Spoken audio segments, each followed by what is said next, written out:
Imaginez un instant. Nous sommes le 10 mars 1876. Dans un atelier encombré de la ville de Boston, un jeune homme aux cheveux sombres et aux yeux fiévreux se penche au-dessus d'un appareil étrange. Un assemblage de fils de cuivre, de membranes tendues et d'électrodes artisanales.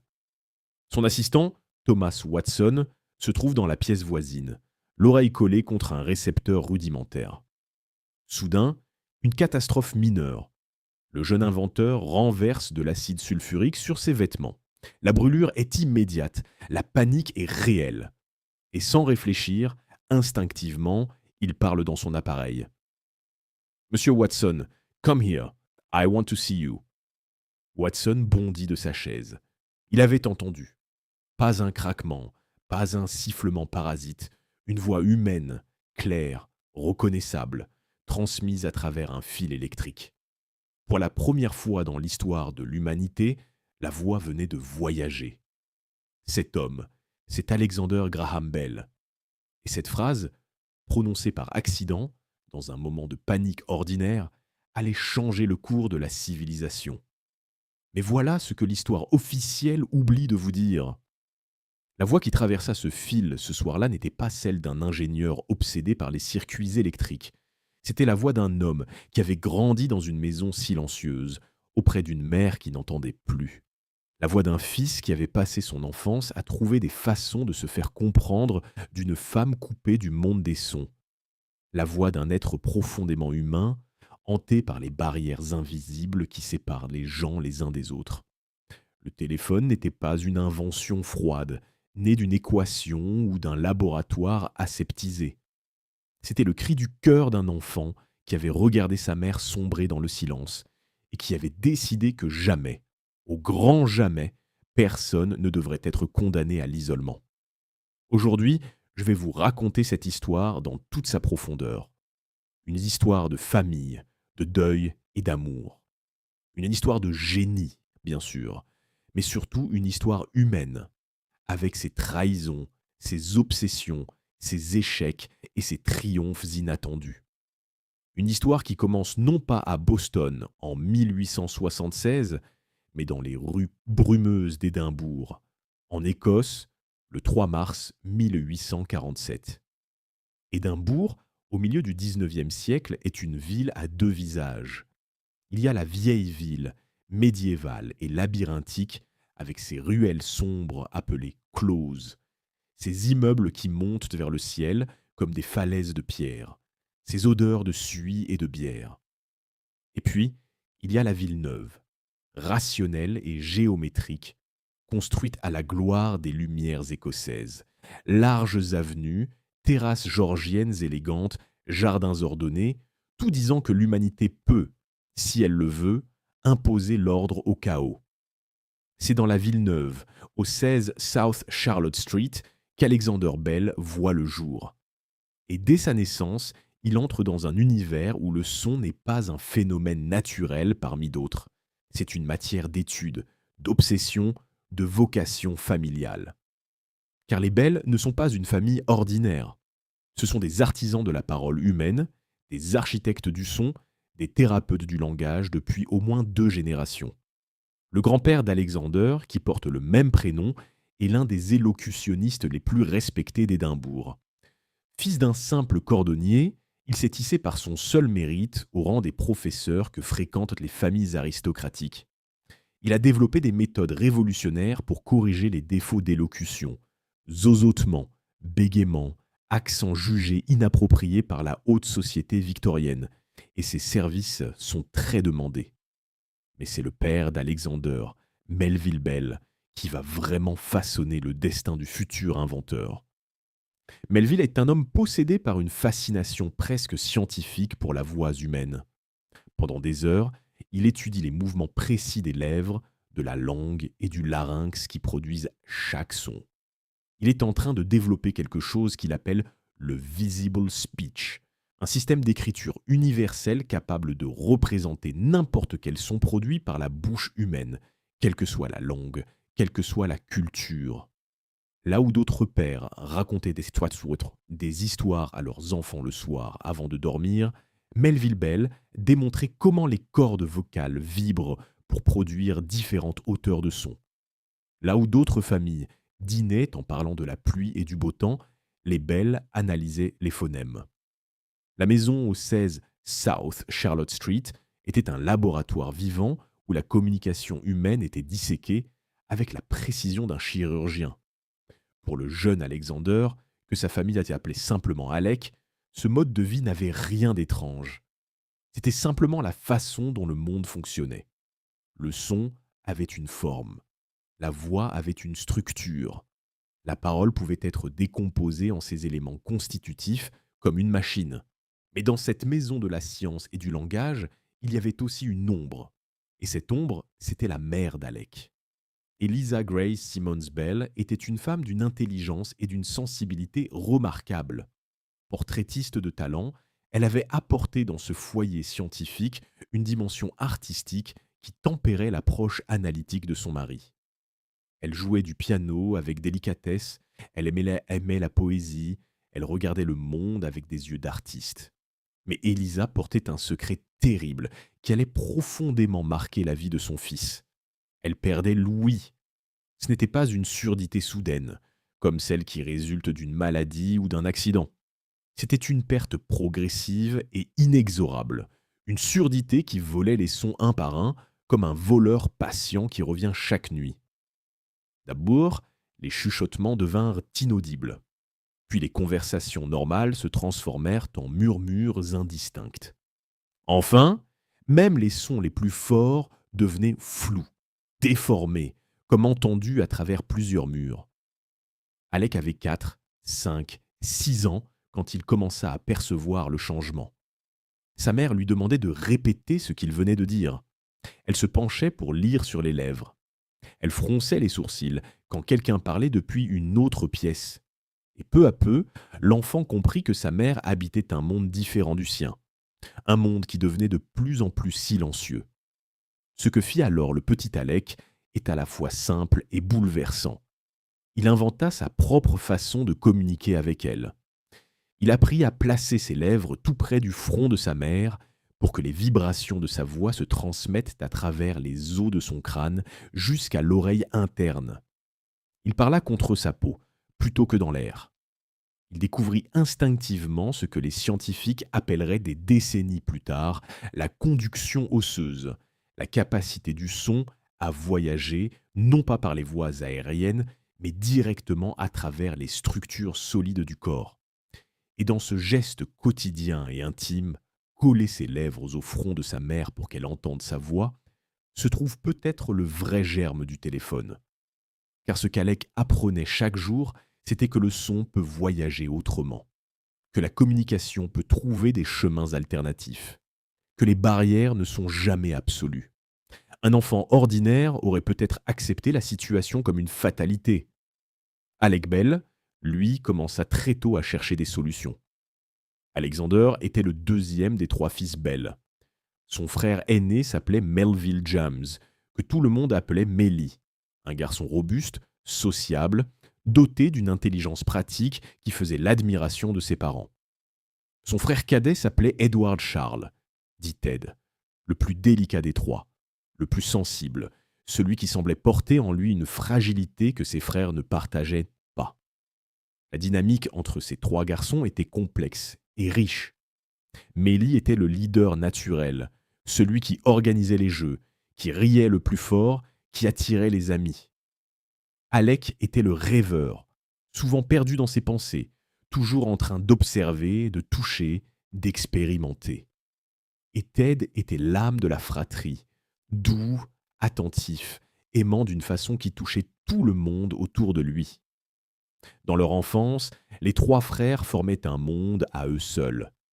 Ils exploraient ensemble les rues d'Édimbourg, grimpaient sur les rochers du château, couraient dans les jardins de Prince Street. Ils se racontaient des histoires le soir dans leur chambre, construisaient des cabanes imaginaires, inventaient des langages secrets que leurs parents ne comprenaient pas. Mais déjà, Alec se distinguait. Là où Melly voyait un buisson, Alec voyait un instrument de musique naturelle. Il passait des heures à écouter le vent dans les branches, à essayer d'en reproduire la zizi à hauteur avec sa voix. Là où Ted voyait un ruisseau, Alec voyait un problème d'acoustique. Comment le son des galets qui s'entrechoquent change-t-il selon la profondeur de l'eau? Son père le notait avec une fierté mêlée d'inquiétude. Alec avait un don extraordinaire pour l'observation auditive.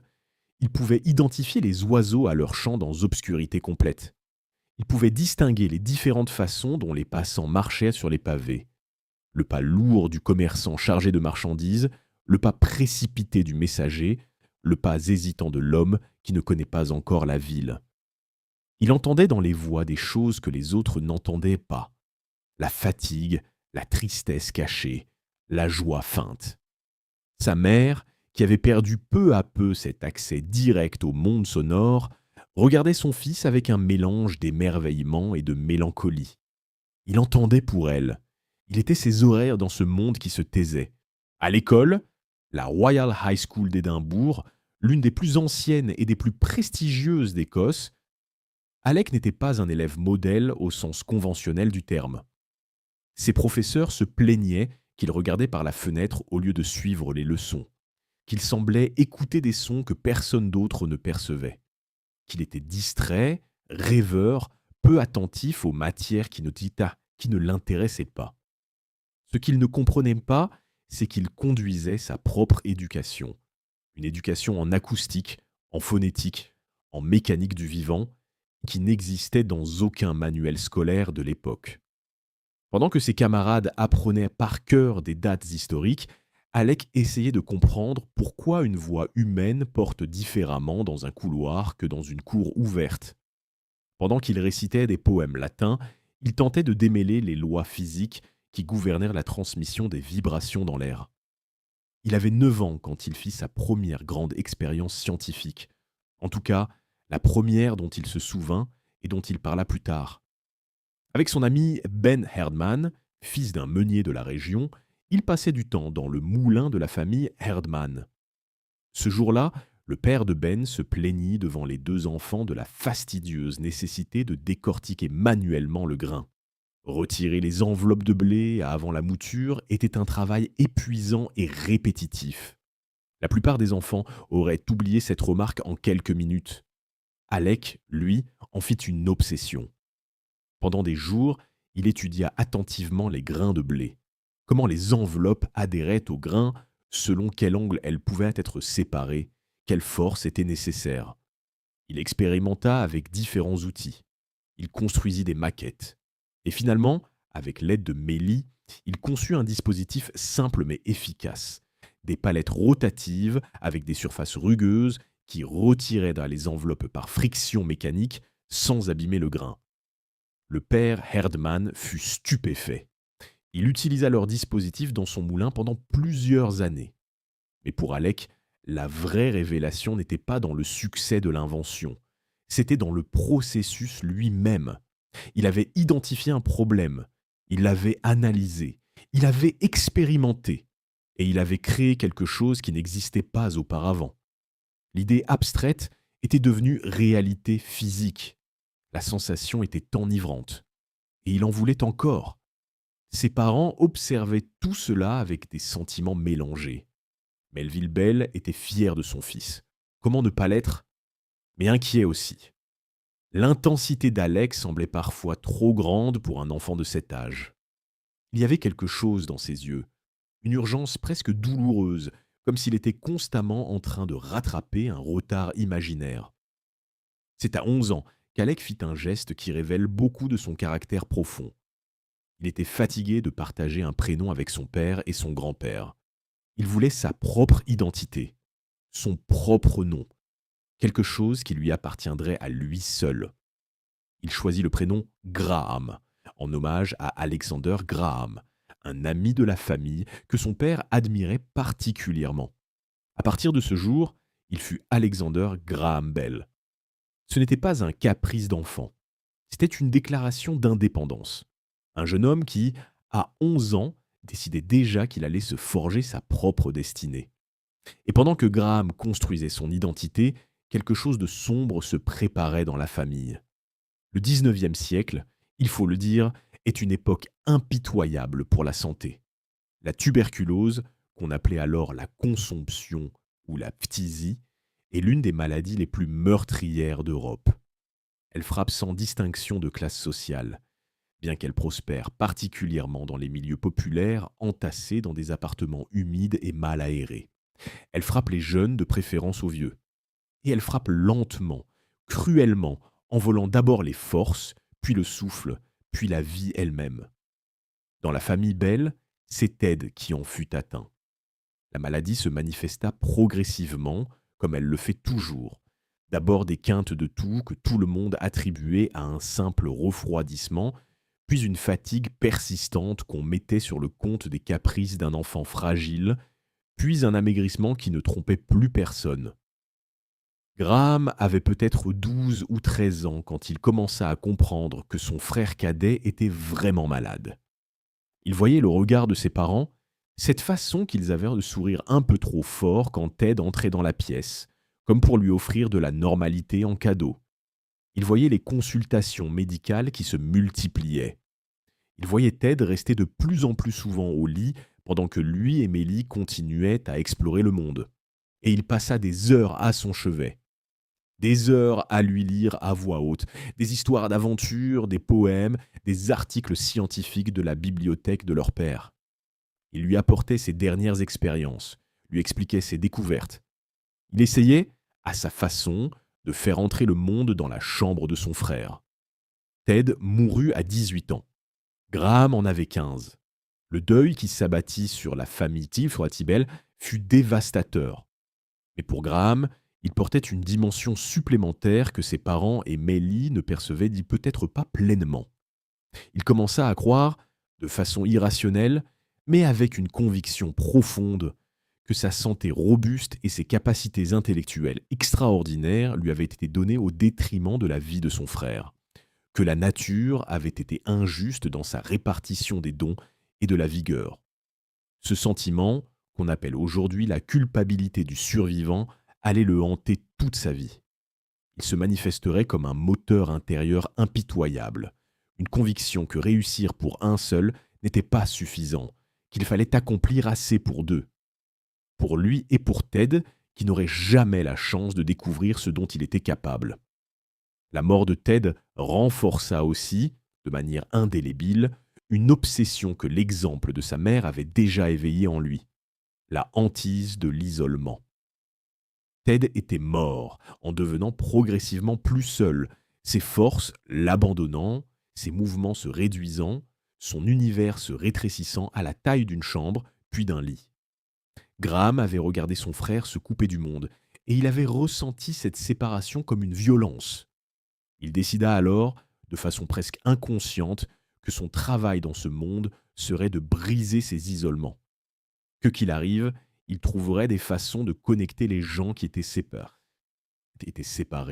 par la surdité, par la distance, par la maladie, par la mort elle-même. Ce n'était pas encore un programme scientifique, c'était quelque chose de plus profond, une promesse. Une promesse faite à sa mère qui n'entendait plus. Une promesse faite à son frère qui ne vivrait plus. Une promesse que le reste de sa vie serait consacré à tenir. Mais Graham n'était pas que deuil et solennité.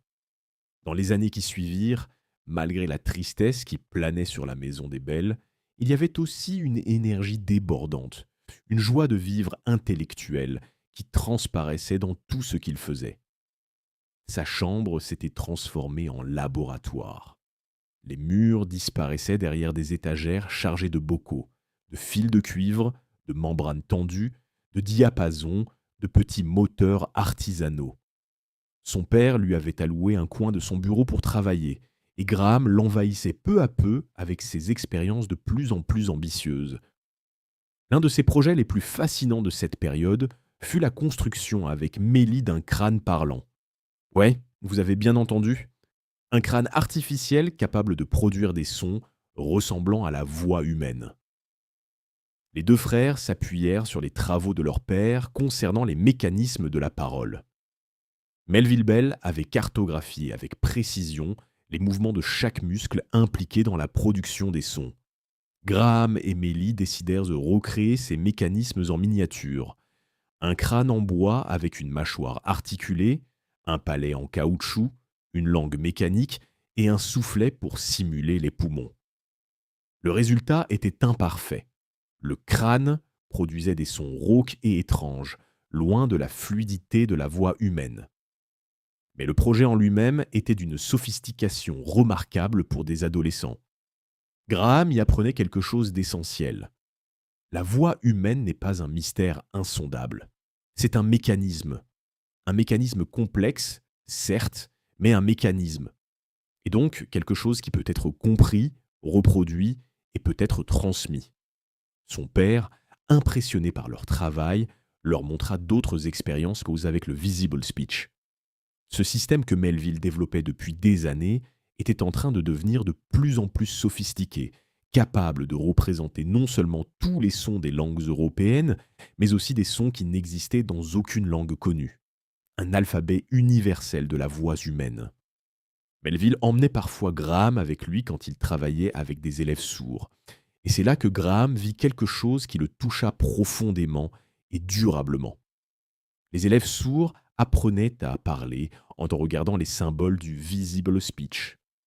Ils n'avaient jamais entendu les sons qu'ils produisaient, mais en copiant les positions exactes de la bouche indiquées par les symboles de son père, il parvenait à former des mots, des phrases, à donner de la voix à des pensées qu'il n'avait jamais pu exprimer oralement. Graham les regardait avec une intensité qui allait au-delà de la simple curiosité scientifique.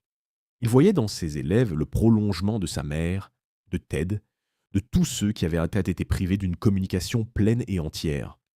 Et il voyait dans le travail de son père une preuve que ces barrières n'étaient pas insurmontables. C'était une révélation. Pas un éclair soudain, mais une conviction qui s'installait lentement, comme la lumière qui monte à l'aube, la certitude que sa vie serait consacrée à aider ceux qui ne peuvent pas se faire entendre. À 16 ans, Graham fut envoyé à Elgin, en Écosse, pour occuper un poste d'enseignant dans une école appelée Weston House. L'idée de son père était pratique, lui donner une expérience professionnelle, un revenu et le temps de mûrir avant de décider d'une vocation. Mais ce qui se passa à Elgin devint quelque chose de beaucoup plus important. Weston House accueillait des élèves aux profils variés, dont plusieurs souffrant de difficultés d'apprentissage ou de communication. Pour la première fois de sa vie, Graham se retrouvait seul, face à des jeunes qui avaient besoin d'aide, sans son père pour le guider, sans sa mère pour l'ancrer. Juste lui, ses connaissances, sa sensibilité et un groupe d'élèves qui attendaient qu'on leur donne une voix. Il découvrit qu'il était un enseignant naturel, pas dans le sens autoritaire et rigide de l'époque victorienne, bien au contraire. Il avait une façon d'expliquer les choses, en partant de ce que les élèves connaissaient déjà, de construire des ponts entre l'inconnu et le familier. Il utilisait des expériences concrètes plutôt que des abstractions. Il s'asseyait au niveau de ses élèves, parfois littéralement, et cherchait à comprendre comment leur esprit fonctionnait. Et pendant ses heures libres, dans la chambre qu'on lui avait allouée, il continuait ses expériences sur le son. Il construisit de nouveaux dispositifs, explora de nouvelles pistes, remplissait des carnets entiers de calculs et de schémas. La nuit, il lisait tout ce qu'il pouvait trouver sur l'acoustique, l'électricité, la physiologie de l'oreille. C'est aussi à cette époque qu'il fit la connaissance de quelqu'un qui allait jouer un rôle inattendu dans son développement intellectuel. En 1863, peu après son séjour à Elgin, le père de Graham l'emmena à Londres pour une série de conférences scientifiques. Pour un adolescent qui n'avait guère quitté Édimbourg, la capitale britannique était une expérience presque irréelle. Londres, en 1863, était le cœur battant de l'Empire. Les trains à vapeur connectaient les quatre coins des îles britanniques. Le télégraphe électrique transmettait des messages à travers les continents en quelques minutes. Des ingénieurs débattaient de la possibilité d'éclairer les rues à l'électricité. L'air même semblait chargé d'une énergie nouvelle, d'une conviction que l'humanité était en train de transformer le monde de fond en comble. Melville Bell avait des contacts dans les cercles scientifiques londoniens et il put emmener son fils dans les salles de conférence où les plus grands esprits de l'époque présentaient leurs sciences. leurs travaux. Graham absorba tout comme une éponge asséchée plongée dans l'eau. Mais la découverte qui changea tout, ce fut celle des travaux d'un scientifique allemand, Hermann von Helmholtz. Helmholtz était un physicien et physiologiste de génie, auteur d'une théorie révolutionnaire sur la perception auditive. Mais ce qui fascinait Graham, ce n'était pas sa théorie, c'était un appareil qu'il avait construit, un dispositif qui utilisait des vibrations électriques pour stimuler des diapasons accordés à différentes fréquences, produisant ainsi des sons qui ressemblaient aux voyelles de la voix humaine. Graham n'en croyait pas ses oreilles. L'électricité, cette force invisible, intangible, mystérieuse, pouvait créer des sons qui ressemblaient à la voix humaine. Mais sa lecture des travaux de Helmholtz, en allemand, que Graham ne maîtrisait pas parfaitement, lui laissa une impression erronée. Il crut comprendre, à tort, que Helmholtz avait réussi à transmettre ces sons électriques sur de longues distances, que la voix humaine pouvait voyager le long d'un fil comme un message télégraphique. Ce n'était pas ce qu'avait fait Helmholtz, mais peu importe. Cette erreur de compréhension fut peut-être la méprise la plus féconde de l'histoire de la technologie. Car dans la tête de Graham Bell, 16 ans, debout dans une salle de conférence londonienne, quelque chose venait de se mettre en place. Si l'électricité pouvait créer des sons ressemblant à la voix humaine, et si ces vibrations électriques pouvaient être envoyées à travers un fil, alors pourquoi ne pas transmettre la voix humaine elle-même ? Convertir les vibrations sonores en signaux électriques, les envoyer sur de longues distances et les reconvertir en sons à l'arrivée. L'idée n'était pas encore un plan, c'était une intuition, un vertige, une vision de ce qui pourrait être possible, que personne encore n'avait réalisé. Il y avait en lui, ce soir-là, la graine de quelque chose d'immense. Il rentra à Édimbourg avec la même valise que celle avec laquelle il était parti. Mais il était un homme différent. Quelque chose en lui s'était mis en mouvement, et rien ne l'arrêterait plus. Les années suivantes furent difficiles pour la famille Bell. La tragédie ne s'arrêta pas avec la mort de Ted. Elle revint frapper avec une cruauté redoublée. Melville James, le frère aîné, le leader, le robuste, fut lui aussi atteint de tuberculose. La même maladie, le même déclin progressif, la même impuissance des médecins. Graham regarda son frère aîné mourir avec un mélange d'horreur et d'incrédulité. 2 frères, la même maladie, la même faim. Et lui, Alexander Graham Bell, debout dans une famille décimée, entouré de 2 deuils. Son père, Melville Bell, fit alors ce que beaucoup d'Écossais et d'Irlandais faisaient depuis des décennies face au malheur.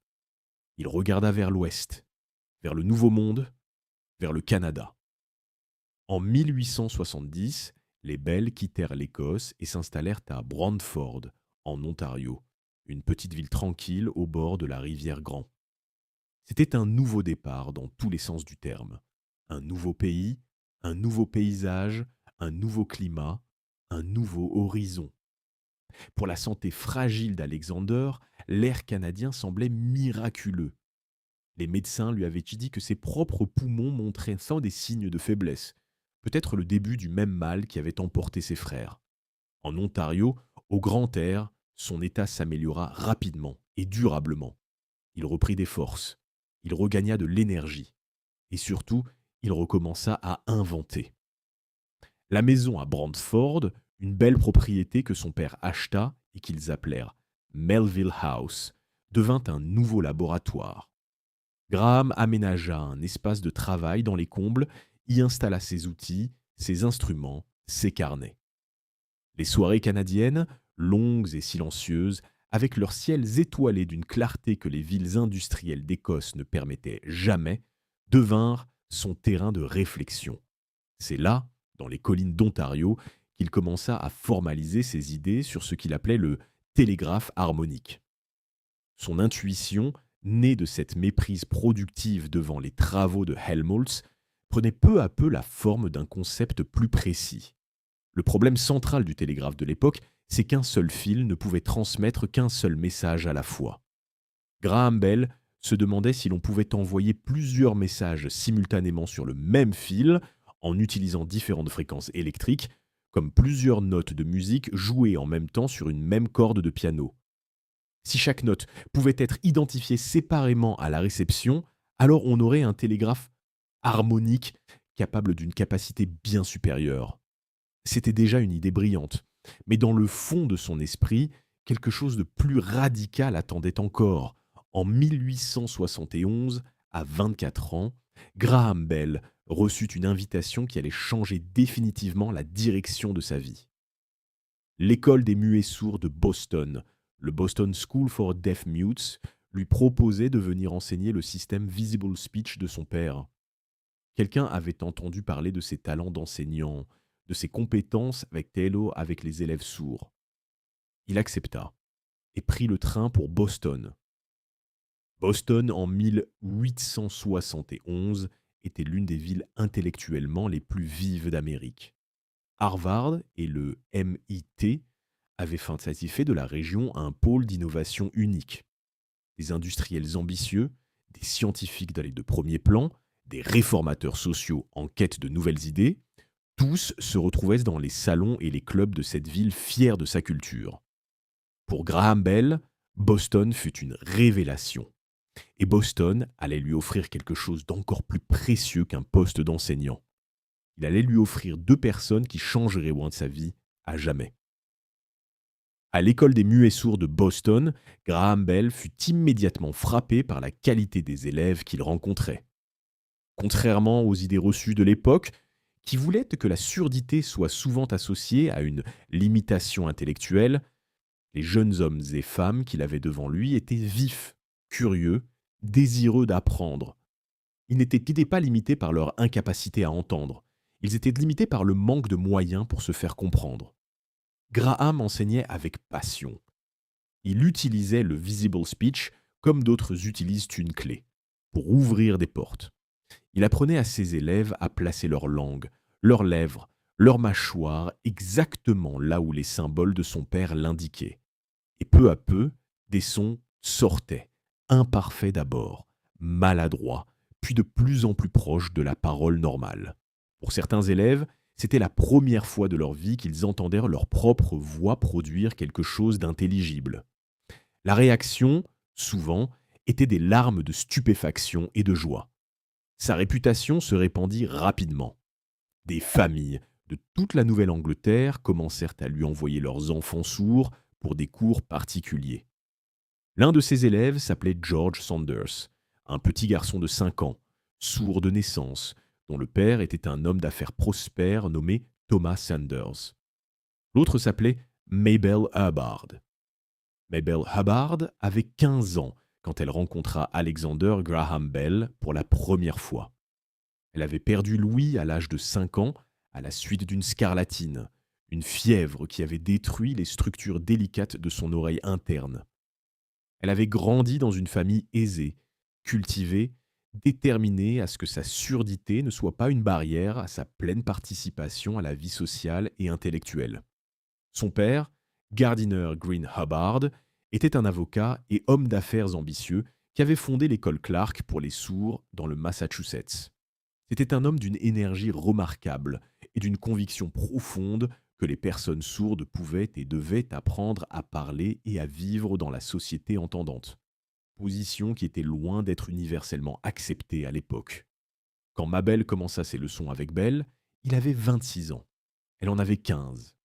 La différence d'âge, 11 ans, était notable, mais pas extraordinaire pour l'époque. Ce qui était extraordinaire, c'était la jeune femme elle-même.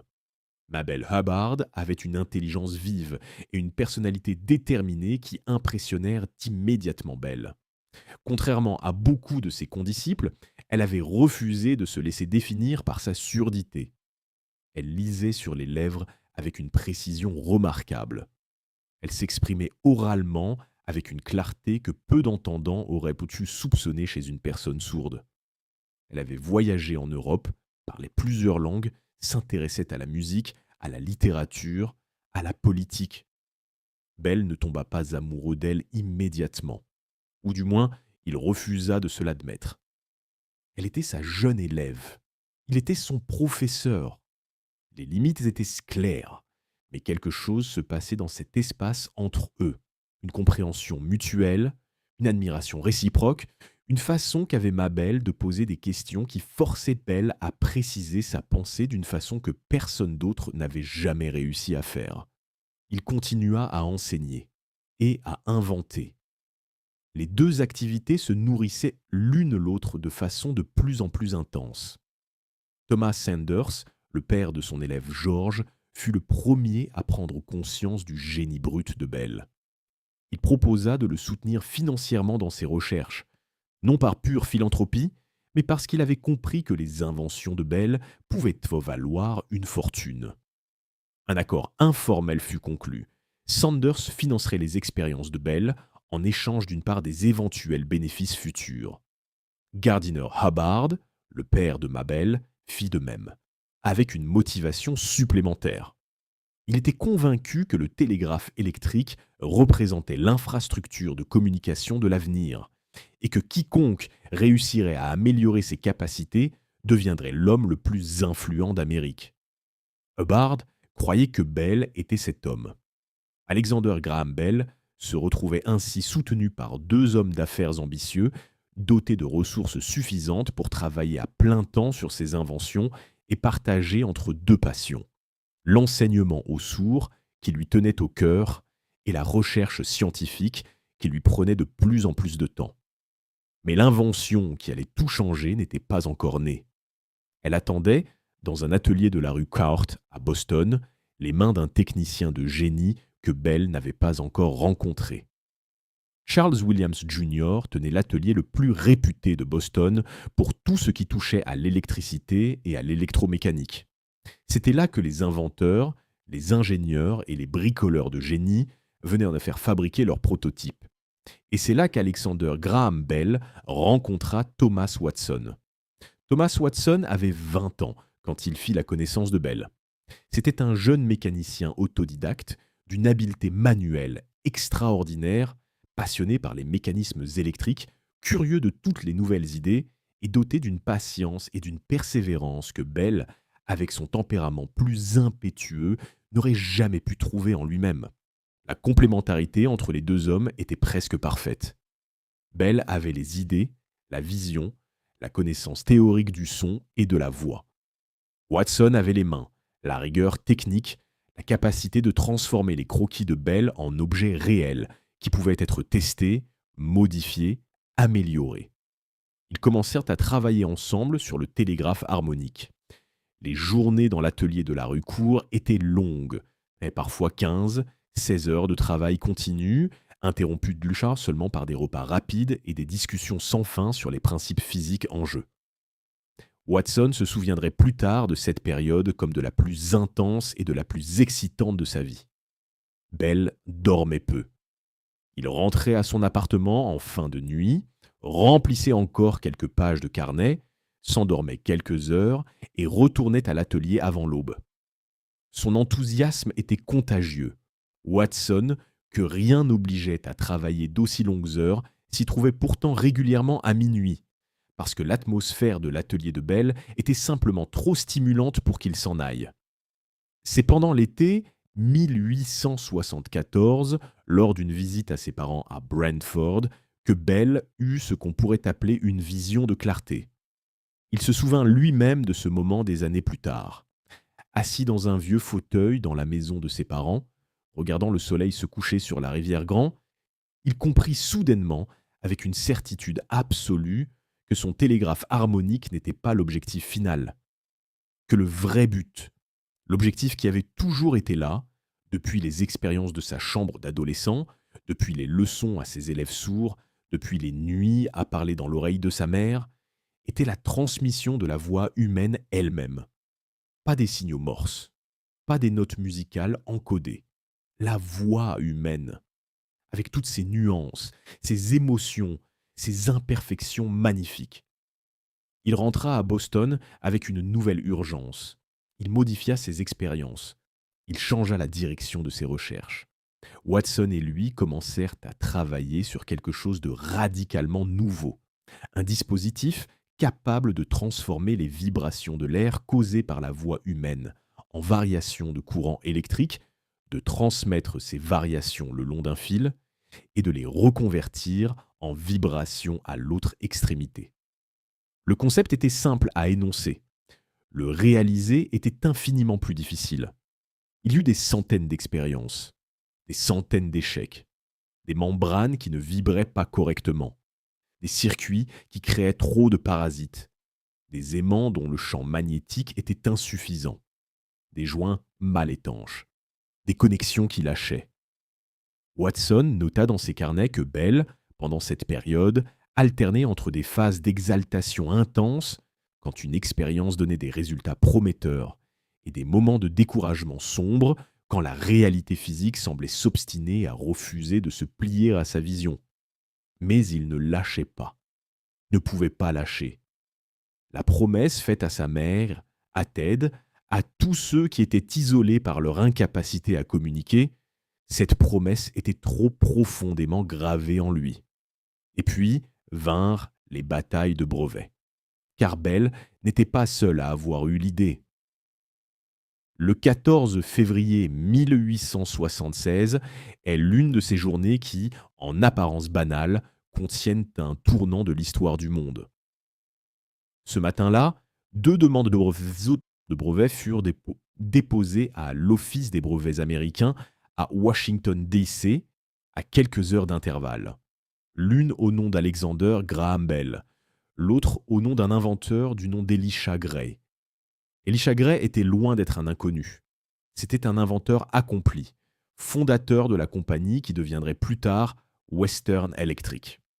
Il avait travaillé lui aussi sur la transmission de son à travers des fils électriques, et ses designs techniques étaient, sur certains points, comparables à ceux de Bell. La demande de Bell arriva en premier, selon les registres officiels, de quelques heures seulement. C'est cette infime marge de temps, quelques heures sur une journée de février, qui déterminèrent que la révolution des télécommunications porterait le nom de Bell, plutôt que celui de Gray. Gray et ses partisans contestèrent cette priorité pendant des années. Les batailles juridiques furent longues, acharnées, ruineuses. Des conspirations furent alléguées, des irrégularités dans le traitement des brevets furent invoquées. Des livres ont été écrits, au XXe siècle encore, soutenant que Gray avait été victime d'une injustice monumentale. Mais ce matin du 14 février 1876, Bell avait le brevet. Ou plutôt, il était sur le point de l'avoir, car le brevet lui fut officiellement accordé le 7 mars 1876. 3 jours plus tard, le 10 mars, l'acide se renversa sur les vêtements. Watson se précipita vers le récepteur, et les mots « Monsieur Watson, come here » voyagèrent pour la première fois à travers un fil électrique. Le téléphone existait, mais la naissance d'une invention n'est qu'un début. Ce qui suivit cette démonstration historique fut une période d'une complexité et d'une intensité que Bell n'avait pas anticipée et qui faillirent le briser. L'exposition universelle de Philadelphie, en juin 1876, fut le moment où le monde entier entendit parler du téléphone pour la première fois. Bell y présenta son invention devant un jury international qui comprenait entre autres l'empereur du Brésil Dom Pedro II et le physicien William Thomson, l'un des scientifiques les plus célèbres de l'époque. La démonstration était simple, mais saisissante. Bell se plaçait à une extrémité de la salle, Thomson à l'autre, un récepteur à l'oreille. Bell parlait, et Thomson entendait. Sa réaction, rapportée par tous les témoins, est restée célèbre. « Mon Dieu, ça parle !» Le monde s'emballa. Les journaux de Boston, de New York, de Londres, de Paris se saisirent de l'histoire. Un jeune Écossais, professeur pour sourds, avait inventé une machine qui permettait à 2 personnes de se parler à distance. C'était de la science-fiction devenue réalité. Mais la réalité avait des aspects nettement moins romanesques. Les pressions commerciales s'abattirent sur Bell avec une violence qu'il n'avait pas prévue. Sanders et Hubbard, ces 2 investisseurs, avaient fait des attentes. Ils avaient tous mis de l'argent dans cette aventure et ils voulaient des retours. La Bell Telephone Company fut fondée en juillet 1877 avec pour mission de commercialiser l'invention à l'échelle nationale. Bell se retrouva soudainement à la tête d'une entreprise. Lui qui avait passé sa vie dans les salles de classe et les ateliers d'expérimentation, lui qui avait choisi l'enseignement aux sourds parce que c'était une vocation et non un gagne-pain, lui qui mesurait sa journée en termes d'expériences réussies et de leçons données, voilà qu'on lui demandait de faire des démonstrations pour des hommes d'affaires, de répondre à des avocats, de gérer des brevets. Ce n'était pas sa vie. Ce n'était pas ce pourquoi il était fait. Il donnait des conférences à travers tout le nord-est américain, démontrant son téléphone devant des salles combles de curieux. Ces démonstrations le prenaient à du temps et de l'énergie qu'il aurait voulu consacrer à ses recherches et à ses élèves. Il avait découvert, avec un inconfort croissant, qu'il n'était pas un bon orateur au sens où l'époque l'entendait, pas flamboyant, pas théâtral. Il était authentique et précis, ce qui ne suffisait pas toujours à tenir en haleine des audiences venues chercher du spectacle. Et pendant que le monde célébrait son invention, un concurrent formidable entrait en scène. La Western Union Telegraph Company était la plus puissante entreprise de télécommunications d'Amérique. Elle contrôlait des milliers de kilomètres de lignes télégraphiques, employait des légions de techniciens, disposait de capitaux énormes. Et elle avait décidé d'entrer dans le marché du téléphone. Pour développer son propre système, Western Union engagea Thomas Edison, déjà célèbre pour ses améliorations au télégraphe, qui allait bientôt inventer la lampe à incandescence. Edison conçut un microphone au carbone qui produisait une qualité sonore supérieure à celle du microphone magnétique de Bell. Western Union avait l'infrastructure, elle avait le capital, elle avait Edison. Bell avait son brevet, 2 investisseurs, Thomas Watson, et une profonde conviction que son invention valait quelque chose. Ce qui suivit fut l'une des batailles industrielles les plus acharnées du XIXe siècle américain. Les avocats des deux camps s'affrontent dans les tribunaux pendant des années. Les arguments techniques se mêlaient aux arguments juridiques dans une complexité croissante. Bell dut prouver, encore et encore, que son approche était originale, antérieure, protégée. Il gagna. Finalement, après des années de contentieux et des sommes colossales dépensées en honoraires d'avocats, Western Union reconnut la validité des brevets de Bell et se retira du marché téléphonique. C'était une victoire totale.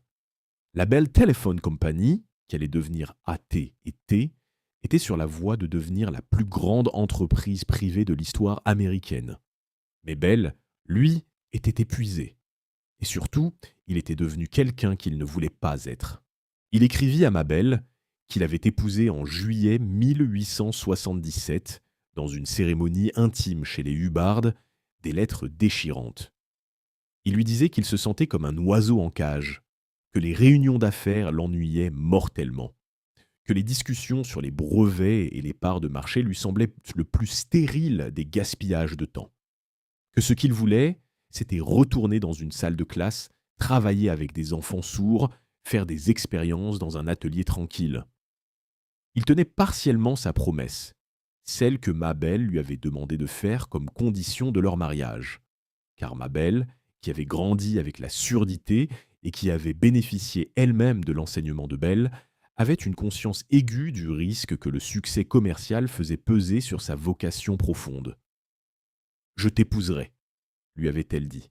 « Mais promets-moi de ne jamais abandonner les sourds. » Il avait promis, et il essayait de tenir cette promesse. Mais le téléphone était devenu un monstre qui demandait de plus en plus de lui.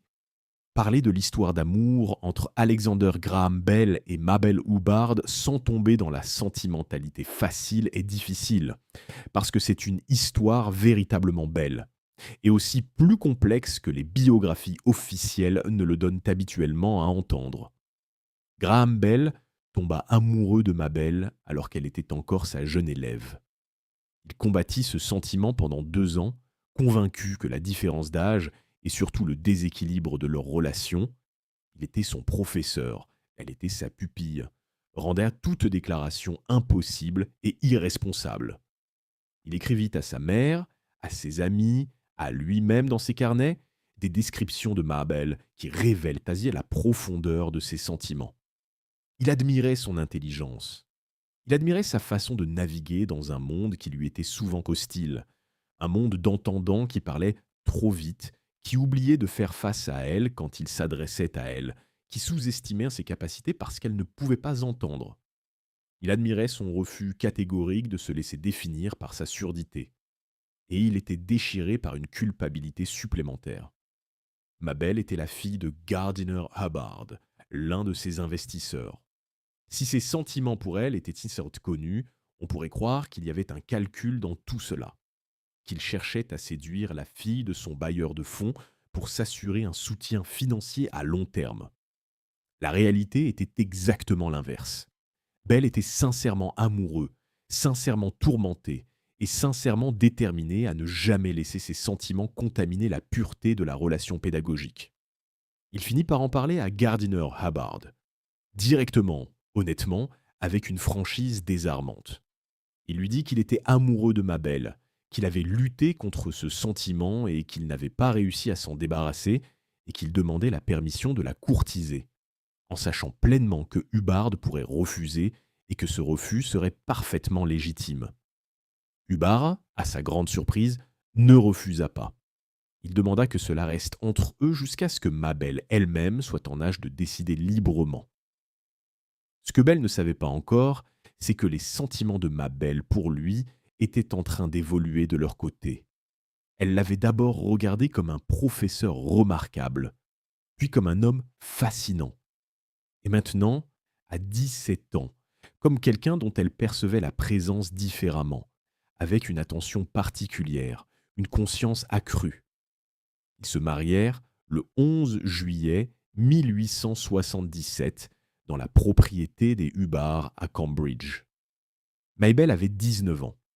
Graham en avait 30. Le geste que Belle fit ce jour-là pour Mabel est l'un des plus révélateurs de son caractère.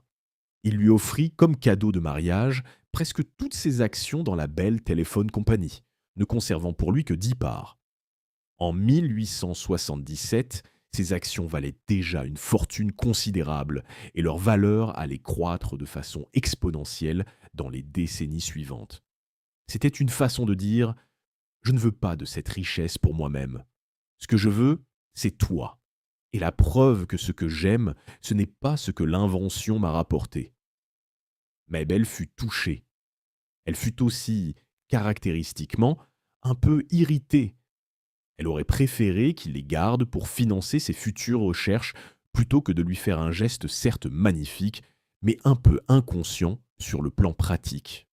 C'est une des choses qu'on aime dans cette femme. Elle n'était pas du genre à se laisser aveugler par les grands gestes romantiques. Leur voyage de noces les emmena en Europe, officiellement pour des démonstrations scientifiques et des rencontres avec des investisseurs potentiels, mais aussi pour le simple plaisir de découvrir ensemble les villes et les paysages que Belle n'avait pas revus depuis son adolescence. Londres, Paris, Édimbourg. Belle montra à Mabel les rues de son enfance, la maison de South Charlotte Street, les lieux où ses frères avaient joué. C'est à Édimbourg que quelque chose de doux et de mélancolique se produisit. Belle marcha avec Mabel dans les rues de la Villeneuve, lui montrant l'endroit exact où il avait couru enfant, les fenêtres de la maison où sa mère lui avait appris à tenir un crayon, le parc où Ted et lui avaient construit leur première cabane imaginaire. Il pleurait, légèrement, en lui racontant Ted. Mabel, qui lisait sur ses lèvres et qui connaissait suffisamment les expressions de son visage pour comprendre ce qui se passait en lui, avait pris sa main. Elle n'avait rien dit. Parfois, le silence est la seule langue juste. Leur mariage dura 45 ans. Il n'était pas sans tension. Belle était souvent absent, accaparé par ses recherches, oubliant les anniversaires et les dîners mondains que Mabel organisait avec soin. Ils travaillaient la nuit et dormaient le matin, ce qui rendait leur vie commune compliquée sur le plan pratique. Il était parfois brusque, parfois perdu dans ses pensées au point de ne plus répondre aux questions qu'on lui posait. Mais il était aussi profondément, durablement amoureux. Et Mabel, pour sa part, était la seule personne capable de le ramener à la réalité quand ses idées le portaient trop loin de la terre ferme. Ils eurent 4 enfants, 2 filles qui survécurent, Elsie et Marianne, dite Daisy, et 2 fils qui moururent en bas âge, victimes des mêmes fragilités physiologiques qui avaient emporté les frères Bell une génération plus tôt. Ces deuils d'enfants laissèrent que faire des cicatrices profondes chez les 2 parents, mais la famille tenait. Et autour de la famille, les inventions continuaient. Il y a une erreur de perspective que nous faisons souvent avec les grands inventeurs. Nous les réduisons à leur invention la plus célèbre, comme si le reste de leur vie n'était qu'un épilogue. Edison et l'ampoule, Pasteur et les vaccins, Bell et le téléphone. Mais Bell, lui, avait une façon de voir les choses qui résume bien ce que c'est que d'être un véritable inventeur. Il disait « L'homme qui invente quelque chose et s'arrête là n'est pas un inventeur. Il est juste quelqu'un qui a eu de la chance. » Après le téléphone, il inventa sans relâche. Pas toujours avec le même succès commercial. Beaucoup de ses projets restèrent des prototypes, des expériences avortées, des pistes abandonnées. Mais l'énergie intellectuelle qui les animait était intacte.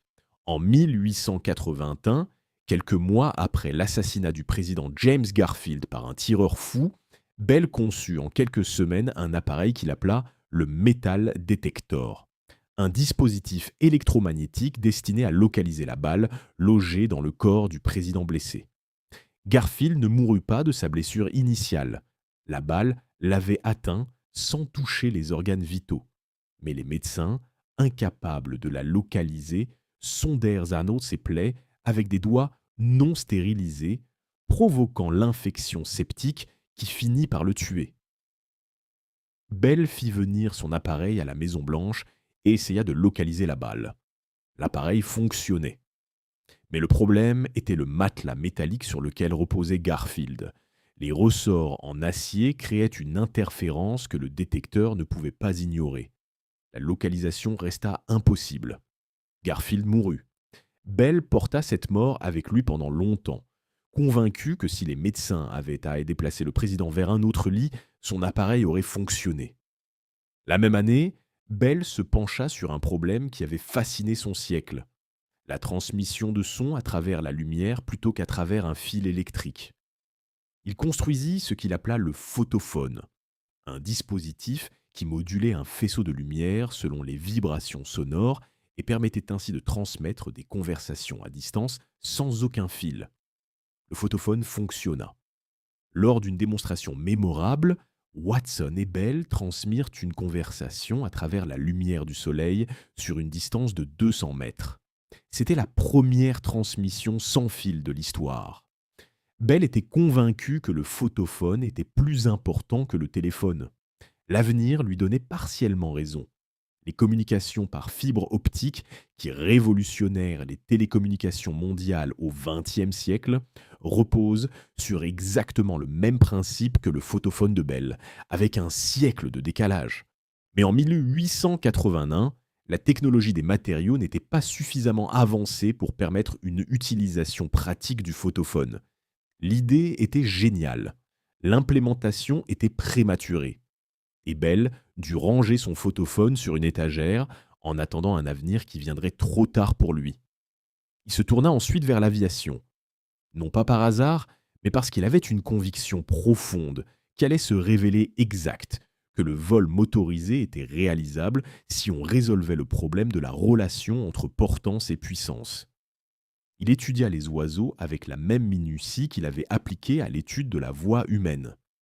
Il construisit des cerfs-volants géants, d'une sophistication aérodynamique remarquable pour l'époque, pour comprendre comment les surfaces solides se comportaient dans l'air.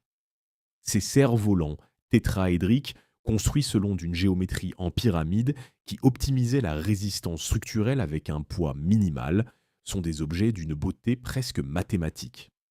Bell prit en photo, filma et documenta chacune de ses expériences avec une rigueur scientifique exemplaire.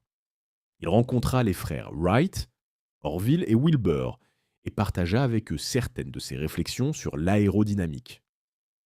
L'influence précise de Bell sur les frères Wright reste difficile à quantifier, mais il est clair qu'il faisait partie du cercle d'inventeurs qui, au tournant du XXe siècle, travaillaient collectivement à résoudre le problème du vol motorisé. En 1909, son équipe construisit le Silver Dart, un biplan expérimental qui réalisa le premier vol motorisé contrôlé du Canada à Baddeck, en Nouvelle-Écosse.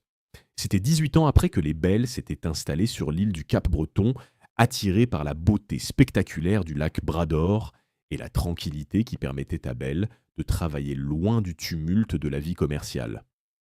L'endroit où ils s'installèrent, ils l'appelèrent Bain Bragh, belle montagne, en gaélique écossais, une façon de ne pas oublier d'où ils venaient.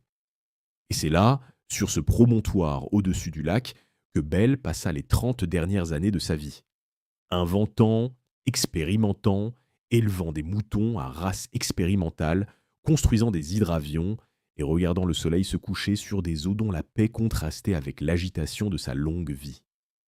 Il travailla aussi, jusqu'à la fin, sur les questions qui l'avaient toujours habité: la transmission du son, les aides à l'audition, les méthodes pédagogiques pour les personnes sourdes.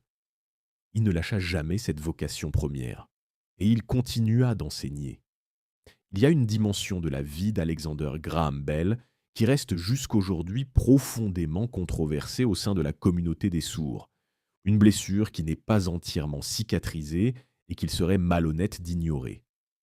Bell était un ardent défenseur de ce qu'on appelait le oralisme, la méthode d'éducation qui enseigne aux sourds à parler et à lire sur les lèvres plutôt qu'à utiliser la langue des signes.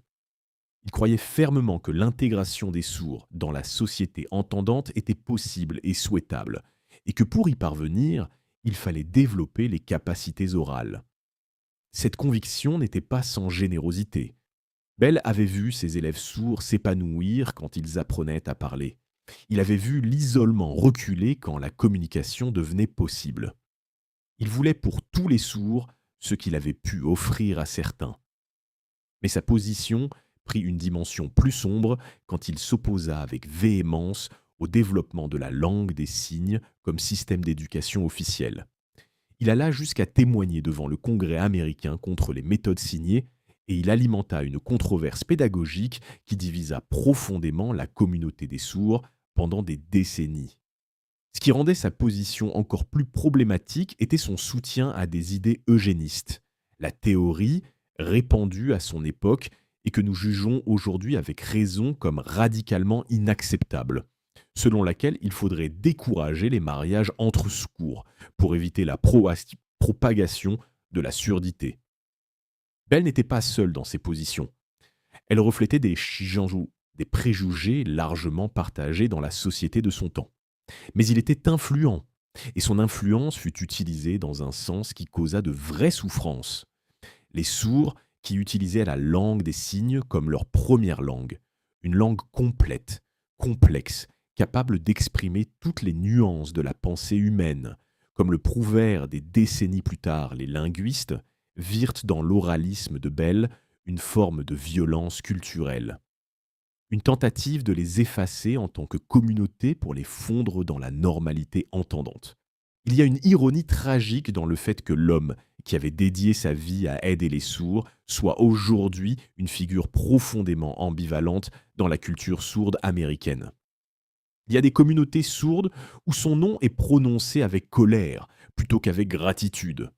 Cette partie de son histoire doit être racontée sans édulcorer. Bell n'était pas un monstre.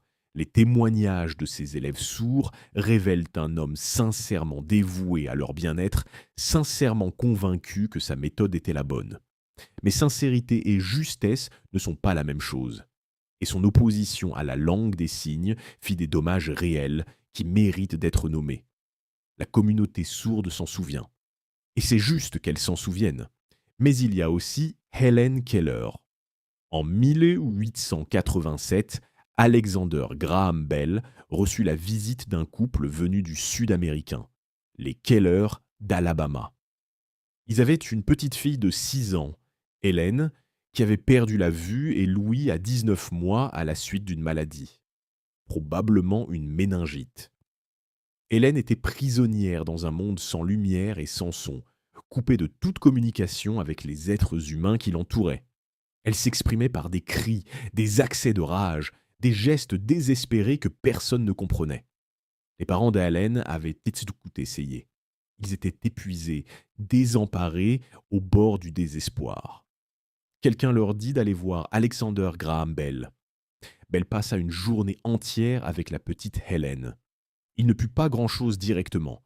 La situation d'Hélène était bien au-delà de ce que ses méthodes habituelles pouvaient résoudre. Mais il fut profondément ému par cet enfant extraordinaire. Il perçut en elle une intelligence et une volonté d'une intensité qu'il n'avait encore jamais rencontrée.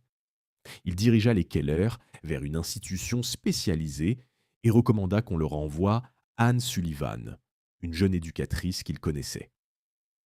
Ce que fit Anne Sullivan avec Helen Keller est l'une des histoires les plus extraordinaires de la pédagogie moderne. En quelques semaines, par une méthode patiente et intuitive, elle réussit à ouvrir dans l'obscurité de Hélène une fenêtre sur le monde, lui apprenant à associer les formes tracées dans sa paume aux objets qui l'entouraient. Helen Keller apprit à communiquer, puis à lire le braille, puis à parler, et finalement à écrire, avec une beauté et une profondeur qui stupéfièrent le monde entier.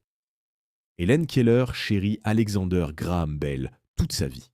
Elle lui écrivit des lettres qui comptent parmi les plus touchantes de la correspondance du XIXe siècle américain. Elle le remerciait d'avoir vu en elle, ce jour-là en 1887, une personne réelle plutôt qu'un problème à résoudre, d'avoir eu la sensibilité et l'expérience nécessaires pour reconnaître derrière les cris et la fureur d'une enfant piégée dans le silence une intelligence qui attendait d'être libérée. Il n'y avait pas un enfant au monde, écrivit-elle plus tard, qui avait plus besoin d'un ami que moi, et c'est lui qui me l'envoya. Cette phrase, à elle seule, dit quelque chose d'essentiel sur Bell. Malgré ses positions controversées sur l'éducation, malgré ses erreurs de jugement, malgré les heures passées en réunion d'affaires qu'il détestait et les batailles de brevets qui l'épuisaient, il restait au fond l'enfant qui avait collé ses lèvres au front de sa mère pour qu'elle entende sa voix. Celui pour qui la communication n'était pas une technologie, mais une façon de dire à l'autre « Tu existes, je t'entends, tu n'es pas seul ». Pour comprendre Alexander Graham Bell dans sa vieillesse, il faut aller à Bainbridge, belle montagne, la propriété qu'il avait achetée sur l'île du Cap-Breton, en Nouvelle-Écosse, en 1885. Les Bell tombèrent amoureux du lieu lors d'un voyage en bateau sur le lac Brador. Mais c'était un paysage d'une beauté presque irréelle, un lac intérieur de 30 kilomètres de long, entouré de collines couvertes de forêts de sapins et d'érables, avec au loin les eaux de l'Atlantique visibles par temps clair. Le bourg voisin s'appelait Baddeck, une petite communauté de pêcheurs et d'agriculteurs, tranquille et accueillante, suffisamment éloignée de Boston et de New York pour offrir la paix dont Bell avait besoin, suffisamment accessible pour qu'on puisse y amener des scientifiques et des collaborateurs. Bell acheta le promontoire qui dominait le lac. Il y construisit une grande maison confortable, Bainbridge Hall, pas un manoir imposant comme auraient pu se l'offrir d'autres millionnaires de l'époque, mais une maison de famille, généreuse, pleine de livres et d'instruments, avec une large terrasse d'où l'on pouvait regarder le lac à toutes les heures de la journée. Il y installa également ses laboratoires, des ateliers où des assistants travaillèrent sur ses projets en cours, les cerfs-volants tétraédriques, les hydravions, les expériences sur la séparation du son et de la lumière. Il recevait régulièrement des savants, des ingénieurs, des étudiants.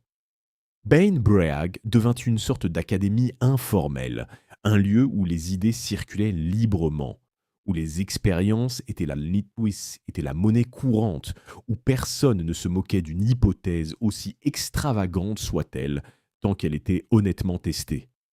Mabel était le centre de gravité de cette communauté. C'est elle qui organisait les dîners, qui gérait les relations avec les voisins et les ouvriers, qui veillait à ce que la propriété fonctionne comme une vraie communauté et pas seulement comme l'annexe d'un laboratoire. Elle avait une façon de créer des liens entre les gens, de faire se parler le brillant ingénieur de Boston et le pêcheur acadien du village voisin, d'intégrer Bainbrag dans le tissu social de l'île du Cap-Breton, plutôt que de la laisser flotter comme une enclave de privilégiés. Bell lui-même développa un attachement profond pour la région et ses habitants. Il apprit des mots de gaélique, la langue que les Highlanders écossais émigrés au Cap-Breton depuis des générations avaient apportée avec eux, et qui résonnait pour lui comme un écho de l'Écosse de son enfance. Il s'intéressa à l'élevage ovin, développant des méthodes de sélection génétique pour améliorer la production de laine. Un travail méthodique et patient qui reflétait sa conviction que la science pouvait améliorer n'importe quel aspect de la vie humaine. Il se levait en général vers midi. Son habitude de travailler la nuit était définitivement installée et passait ses après-midi en promenade sur la propriété, en conversation avec ses assistants, en lecture, en observation du ciel et du lac. Les soirées étaient consacrées au travail. Les carnets se remplissaient, les schémas prenaient une forme, les idées s'enchaînaient. Il avait un grand pouvoir d'émerveillement. Les gens qui l'ont connu à Baddeck témoignent tous de la même chose. Bell regardait le monde comme si chaque chose, même la plus ordinaire, était susceptible de révéler un mystère. Il pouvait passer 20 minutes à observer une araignée tisser sa toile, cherchant à comprendre les principes mécaniques qui guidèrent le mouvement de ses pattes. Il posait des questions à ses visiteurs, pas des questions rhétoriques pour briller, mais des vraies questions, celles d'un homme qui voulait vraiment apprendre quelque chose de l'autre. Sa bibliothèque à Bainbrag était gigantesque et éclectique. Des traités de physique voisinaient avec des recueils de poésie, des atlas botaniques avec des romans de Jules Verne. Bell avait la conviction que les idées les plus intéressantes émergent aux frontières entre les disciplines. Là où un acousticien pense comme un biologiste, là où un ingénieur regarde le monde avec les yeux d'un poète. C'était là, dans cette atmosphère de travail serein et de curiosité sans frontières, que Bell réalisa certains de ses travaux les plus originaux, même si aucun n'atteignit la célébrité du téléphone. Et c'était là qu'il vieillissait, entouré de sa famille, de ses assistants et de la beauté indifférente et magnifique du lac Brador. L'un des projets les plus spectaculaires de la vieillesse de Bell fut le développement de l'hydravion à foil, ce que nous appellerions aujourd'hui un hydroptère. L'idée était d'appliquer aux embarcations maritimes le même principe qui permet à un avion de voler. Si l'on crée sous la coque du bateau des surfaces portantes inclinées, les foils, la vitesse du passage dans l'eau génère une force ascendante qui soulève le bateau hors de l'eau. Le bateau ne navigue plus sur l'eau. Il vole au-dessus d'elle, touché uniquement par les supports des foils. La résistance est réduite à une fraction infime de ce qu'elle serait pour un bateau conventionnel, et des vitesses extraordinaires deviennent possibles. Bell et son collaborateur principal, Casey Baldwin, travaillèrent pendant des années à Bainbrag pour mettre au point ce concept.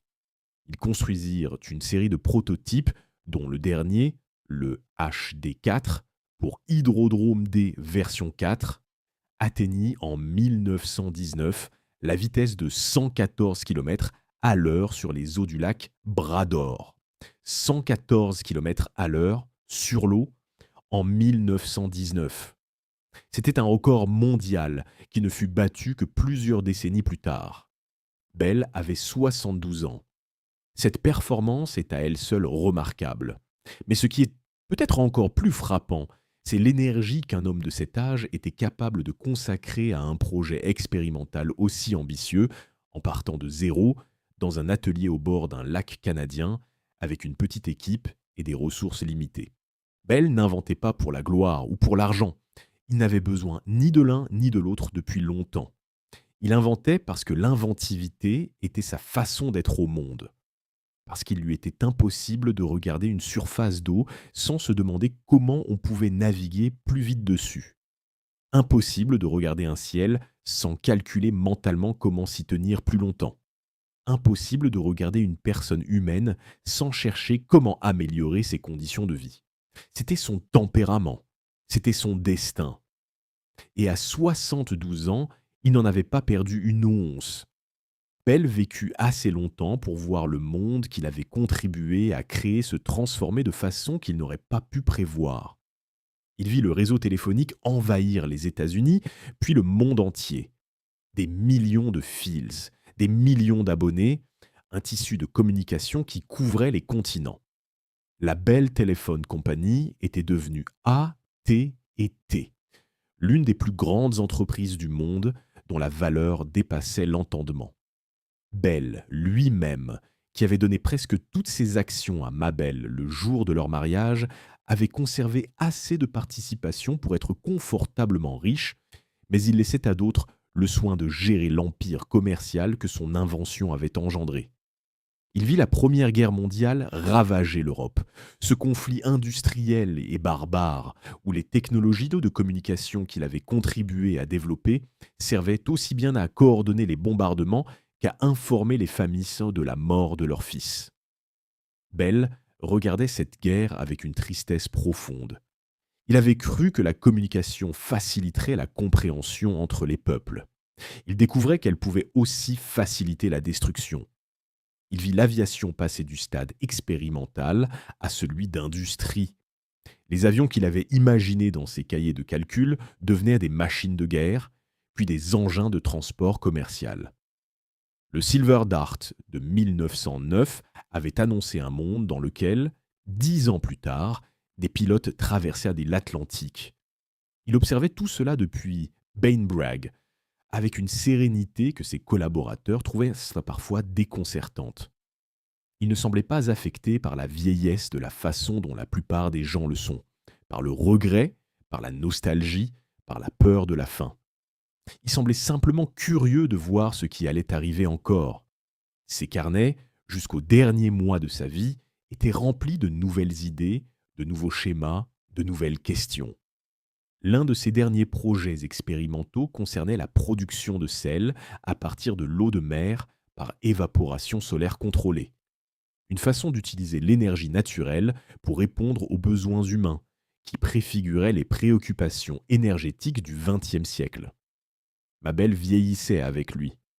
Leurs filles étaient mariées, avaient élevé leurs propres enfants.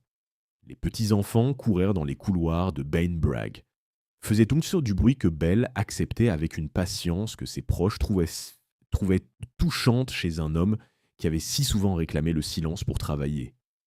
Les soirs d'été, il s'asseyait sur la terrasse et regardait le soleil descendre sur le lac Bras-d'Or.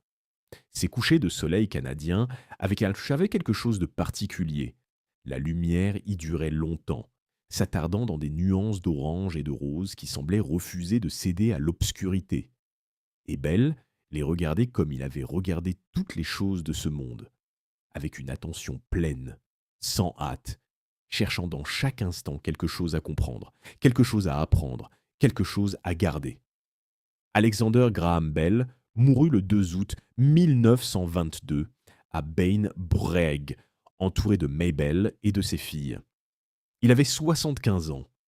La cause officielle de sa mort fut les complications liées au diabète, une maladie avec laquelle il avait vécu pendant plusieurs années et qui avait progressivement affaibli un corps que ses collaborateurs avaient toujours connu robuste et plein d'énergie.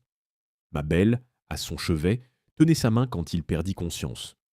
Selon le témoignage de ses proches, ces derniers moments furent paisibles. Il n'y eut pas de grands discours, pas de révélations ultimes.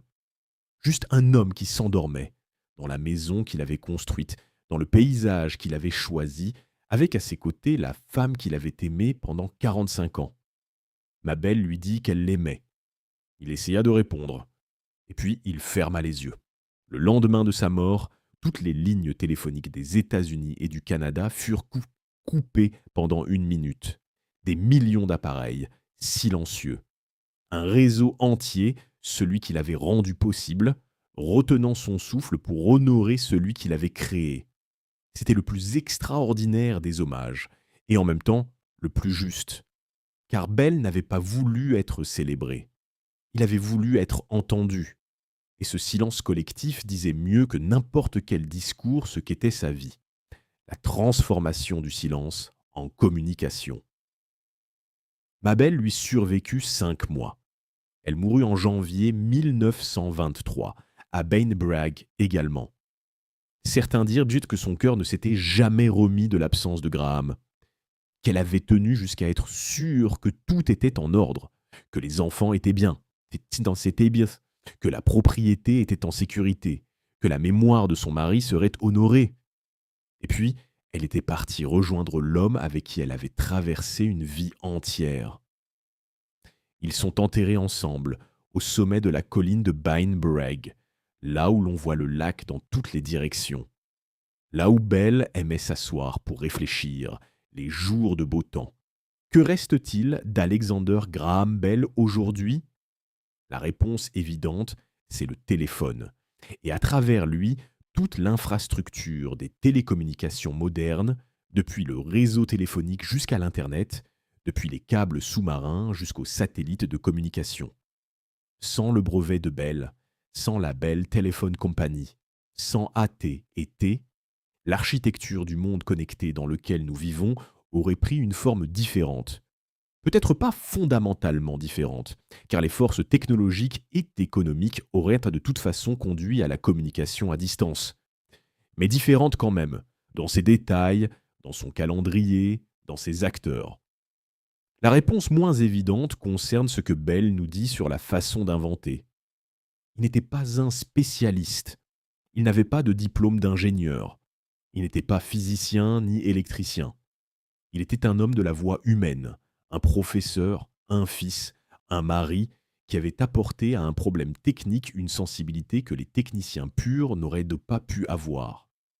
Le téléphone était fonctionnel avant que Bell ne s'en empare. Des versions primitives existaient, ou auraient existé bientôt. Mais ce qui rendit le téléphone de Bell différent, ce qui le rendit utilisable, acceptable, désirable, c'est qu'il avait été conçu par quelqu'un qui comprenait profondément ce dont les êtres humains ont besoin quand ils communiquent. La chaleur d'une voix, la nuance d'un ton, l'intimité d'une confidence chuchotée. Bell calibrait ses appareils pour la communication humaine, pas pour la transmission de signal. Et cette différence, qui semble subtile, était en réalité fondamentale. Il nous dit aussi quelque chose sur la façon dont les grandes idées naissent.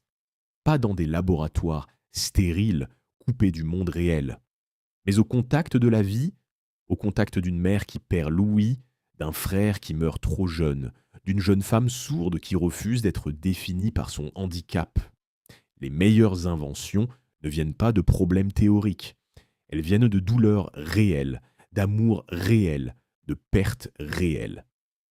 Bell nous dit aussi quelque chose sur la persévérance. Le chemin entre l'idée du téléphone et le premier « Monsieur Watson, come here » fut long, épuisant, jalonné d'échecs. Il y eut des nuits où tout semblait impossible.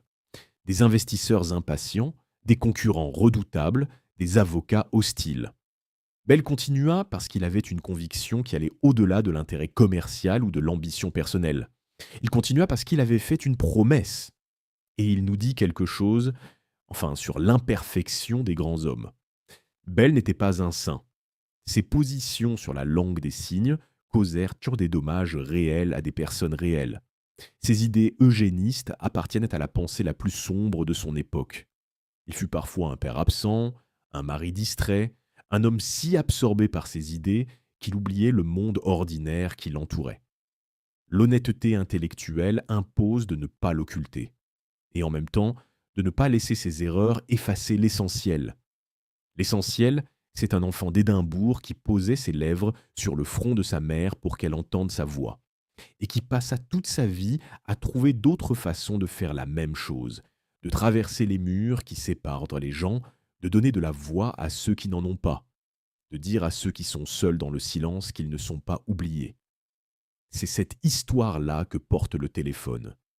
Et c'est pour ça qu'il a changé le monde. Mais revenons un instant en arrière. Revenons à Édimbourg. Parce que l'histoire de la famille Bell est bien plus riche, bien plus complexe, bien plus humaine que ce que j'ai pu vous en dire jusqu'ici. Et pour comprendre vraiment l'homme qu'Alexander Graham Bell devint, Il faut comprendre l'univers dont il était issu. Cet univers étrange, passionné, bruyant et silencieux à la fois, où la parole était à la fois une science et une obsession. Commençons par le grand-père. Alexander Bell, premier du nom, celui que toute la famille appelait le professeur, pour le distinguer des deux autres Alexander. Il était né en 1790, fils d'un cordonnier d'Édimbourg, dans un quartier populaire de la vieille ville. Son enfance avait été pauvre. Pas la pauvreté romantique que les biographes du XIXe siècle aimaient à célébrer. La pauvreté réelle, celle qui signifie le froid en hiver, la faim parfois, les habits usés jusqu'à la corde. Mais le jeune Alexander Bell avait quelque chose que la pauvreté ne pouvait pas voler, une oreille extraordinaire. Il entendait dans les voix des gens, dans leurs accents, dans la façon dont ils articulaient ou escamotaient certaines syllabes, tout un monde d'informations sur leurs origines sociales, leur niveau d'éducation, leur état émotionnel. Il pouvait, disait-on, identifier l'arrondissement d'Édimbourg dont venait quelqu'un rien qu'à l'entendre prononcer 2 ou 3 mots. Cette capacité, il en fit un métier. À une époque où l'accent était un marqueur social d'une importance capitale, où parler avec un accent de classe ouvrière pouvait fermer des portes qui, avec une diction aristocratique, s'ouvraient instantanément. Alexander Bell Senior devint l'un des précepteurs d'élocution les plus recherchés d'Écosse. Il donnait des cours aux fils et aux filles de la bonne société, les aidant à gommer les aspérités de leur accent, à projeter leur voix, à prononcer les mots avec une clarté qui signalait l'éducation et la distinction. Ce travail l'enrichit modestement, mais plus encore, il l'obsède intellectuellement. Car en travaillant sur les voix des autres, il commençait à comprendre quelque chose de fondamental. La voix humaine n'est pas un don arbitraire de la nature. C'est un instrument qui s'apprend, qui se travaille, qui peut être analysé et amélioré. Et si la voix est un instrument, alors il doit y avoir des règles qui régissent son fonctionnement, des règles que l'on peut découvrir, enseigner, transmettre. Il déménagea à Londres avec sa famille quand son fils Melville était adolescent. À Londres, dans les cercles intellectuels et artistiques de la capitale, il trouva un public encore plus large et plus enthousiaste pour ses théories. Il publia des traités sur l'élocution. Il donna des conférences publiques. Il devint, en quelques années, une figure de premier plan dans le monde de la phonétique et de l'art oratoire. Son fils Melville l'observait avec admiration et ambition mêlée. Melville était, de tous les enfants du professeur Bell, le plus brillant et le plus ambitieux. Il avait hérité de l'oreille extraordinaire de son père, mais il y ajoutait une rigueur scientifique nouvelle, une volonté de ne pas se contenter d'enseigner ce qui fonctionnait empiriquement, mais de comprendre pourquoi ça fonctionnait. De fonder la phonétique non plus sur l'observation intuitive, mais sur la physiologie et la physique. C'est Melville Bell qui développa le visible speech, ce système révolutionnaire qui occupait une place si centrale dans la vie de la famille. Pour comprendre son importance, il faut revenir à une réalité de l'époque. Avant le visible speech, personne ne savait comment décrire précisément un son. Les alphabets phonétiques existants étaient incomplets, limités au son d'une ou deux langues. Il était impossible, par exemple, de noter avec précision comment un arabe prononçait une consonne gutturale spécifique, ou comment un chinois articulait une de ces nombreuses consonnes absentes dans les langues européennes. Le visible speech de Melville Bell changea tout cela.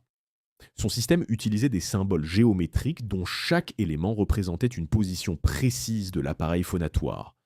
La langue, les lèvres, le voile du palais, les cordes vocales. En combinant ces symboles, on pouvait noter n'importe quel son humain avec une précision chirurgicale. Pas les sons de l'anglais ou du français seulement, tous les sons de toutes les langues du monde. C'était une invention intellectuelle d'une envergure comparable à celle d'un nouveau système mathématique. Et elle avait une application pratique immédiate et bouleversante. Elle permettait aux personnes sourdes qui n'avaient jamais entendu un son d'apprendre à les produire, simplement en reproduisant les positions buccales indiquées par les symboles. Quand le jeune Graham regardait son père travailler avec ses élèves sourds, c'est ce miracle qu'il voyait se produire. Des jeunes gens qui n'avaient jamais entendu le mot mère, apprenant à le prononcer correctement, guidés par des symboles sur un tableau noir. Des voix qui s'éveillaient pour la première fois. Des visages qui s'illuminaient à la réalisation que le langage, ce lien invisible entre les êtres humains, leur était accessible, à eux aussi. C'est cette expérience, répétée des dizaines de fois dans l'atelier de son père, qui donna à Graham Bell sa conviction la plus profonde, que les barrières entre les êtres humains ne sont jamais absolues, qu'il y a toujours un chemin, qu'avec suffisamment de travail, d'ingéniosité et de patience, on peut toujours trouver une façon de se rejoindre. Mais revenons à la mère, à Elisabeth, née Simons, la peintre aux oreilles qui disparaissait. Elisa avait été une enfant musicale d'une sensibilité rare. Elle avait commencé à apprendre le piano à 4 ans et à 8 ans, ses professeurs disaient déjà qu'elle avait un talent remarquable. La musique était pour elle non pas un passe-temps ou une façon de se montrer en société. C'était une façon d'être au monde, une façon de comprendre et d'exprimer ce que les mots ne pouvaient pas dire. La perte de Louis fut donc pour elle une catastrophe d'une double dimension. Ce n'était pas seulement la disparition d'un sens parmi d'autres, c'était la disparition du moyen le plus direct et le plus intime qu'elle avait de communiquer avec le monde. Le piano qu'elle continuait à jouer. Elle ne l'abandonna jamais complètement, même quand elle n'entendait plus les notes qu'elle produisait, était devenu comme une lettre qu'on écrit à quelqu'un qu'on sait ne plus pouvoir lire. On peut imaginer, et les témoignages de l'époque le suggèrent, que la maison de South Charlotte Street avait une atmosphère particulière. D'un côté, l'animation scientifique de Melville et de ses fils, les expériences, les discussions, les questions qui s'enchaînaient. De l'autre, la présence d'Elisa, de plus en plus silencieuse, de plus en plus retirée dans son monde intérieur, mais dont la présence physique était une constante, un ancrage, un rappel de ce pourquoi tout ce travail sur la voix humaine était finalement fait. Graham avait une relation avec sa mère qui allait au-delà de l'affection filiale ordinaire. Il était ses oreilles. Il était son interprète dans un monde qui ne savait pas encore comment lui parler. Et cette responsabilité, porter la voix de l'autre, faire traverser les mots là où il ne pouvait pas passer seul, devint une façon d'être qui ne le quitta jamais. Plus tard, quand il enseignait ses élèves sourds, quand il travaillait sur le téléphone, quand il cherchait des façons de transmettre la voix humaine à travers les fils électriques, il y avait toujours cette image fondatrice au fond de lui. Ses lèvres d'enfant contre le front de sa mère, la vibration de sa voix se transmettant à travers les os, et elle qui souriait parce qu'elle avait entendu. Tout venait de là. Une chose que les biographies de Bell négligeant souvent, c'est à quel point la musique était présente dans sa vie d'enfant et d'adolescent. On imagine facilement, à cause du téléphone, que Bell était un pur technicien, un homme de fils et de circuits, de voltage et de résistance. La réalité est beaucoup plus nuancée. Bell était musicien, pas un musicien professionnel. La musique n'était pas sa vocation première, mais un pianiste sérieux, sensible, qui avait pour cet art un amour sincère et profond. Il avait commencé le piano tout jeune, sous l'influence de sa mère. Elisa lui avait transmis sa passion musicale avant que la surdité ne la coupe, elle, de la possibilité d'en profiter pleinement. Graham apprit rapidement, et il avait une façon de jouer qui frappait ses professeurs. Il ne se contentait pas de reproduire mécaniquement les notes, il écoutait. Il écoutait vraiment, avec toute l'intensité de son attention auditive exceptionnelle. À 15, 16 ans, le piano représentait pour lui un espace de méditation, un endroit où il pouvait se retirer quand les expériences ne donnaient pas les résultats escomptés, quand la mort de Ted pesait trop lourd, quand l'avenir lui semblait obscur. Il jouait Beethoven, Bach et des compositeurs romantiques que son père lui faisait découvrir. Il jouait aussi des airs écossais traditionnels que sa mère aimait, des mélodies venues des Highlands, simple et mélancolique qui parlait de paysages et de séparation. Mais la musique n'était pas seulement un refuge émotionnel. Pour Graham Bell, c'était aussi un laboratoire. Il était fasciné par la physique du son musical. Comment la longueur d'une corde de piano détermine sa fréquence. Comment deux cordes accordées légèrement différemment créent des battements qui permettent en fait de mesurer la différence de fréquence avec précision. Comment les harmoniques d'une note enrichissent son timbre et la rendent reconnaissable même à distance. Ces questions n'étaient pas abstraites pour lui. Elles étaient directement liées à son intuition croissante sur la transmission électrique du son. Car si la voix humaine est une combinaison complexe de fréquences, une fondamentale, et ses harmoniques, variant en intensité relative selon les sons produits, alors la transmettre électriquement signifiait transmettre simultanément toutes ces fréquences, sans en perdre aucune et sans les déformer dans leur rapport mutuel. C'est en jouant du piano et en réfléchissant à ce qu'il entendait que Bell comprit, progressivement, quelque chose d'essentiel. Il ne fallait pas chercher à coder la voix, à la convertir en un signal simplifié qu'on pourrait transmettre et décoder à l'arrivée. Il fallait la transmettre telle qu'elle, dans toute sa complexité, avec toutes ses nuances, avec la totalité de l'information acoustique qu'elle contenait. Cette intuition était révolutionnaire. Elle distinguait fondamentalement son approche de celle de ses concurrents, qui cherchaient tous, d'une façon ou d'une autre, à trouver un moyen de représenter la voix sous une forme plus simple et donc plus facile à transmettre. Bell voulait transmettre la voix elle-même, pas sa représentation, pas son code, elle. Et c'est cette ambition, techniquement beaucoup plus difficile, mais conceptuellement beaucoup plus juste, qui donna au téléphone sa qualité distinctive. On reconnaissait la voix de l'autre. On entendait non pas seulement ses mots, mais sa façon de les dire, son émotion, sa personnalité. La musique lui avait appris que ce qui compte dans un son, c'est la totalité de son information acoustique. Et cette leçon musicale était devenue une leçon d'ingénierie. La question du brevet est une histoire qui ne s'est jamais vraiment refermée. Longtemps après la mort de Bell, longtemps après celle d'Elisha Gray, des historiens, des chercheurs, des avocats et des journalistes ont continué à débattre de ce qui s'était vraiment passé ce 14 février 1876 à l'Office des brevets de Washington. La thèse de Bell, qu'il était arrivé le premier, que son invention était originale et antérieure à celle de Gray, a été contestée avec des arguments sérieux à plusieurs reprises. Certains historiens ont soutenu que l'avocat de Bell avait obtenu un accès irrégulier à la demande de Gray avant de finaliser les détails techniques du brevet de Bell, que certaines particularités du brevet de Bell, notamment la description précise du transmetteur à résistance variable, qui était justement la clé technique du fonctionnement du téléphone, auraient été ajoutées après consultation de la demande de Gray. Ces accusations n'ont jamais été prouvées de façon concluante, mais elles n'ont pas non plus été définitivement réfutées. L'histoire des brevets du téléphone est l'une de ces histoires où les archives sont incomplètes, où les témoignages des acteurs sont contradictoires, où la vérité absolue reste hors de portée. Ce que l'on peut dire avec certitude, c'est que Bell lui-même était convaincu de la légitimité de son brevet.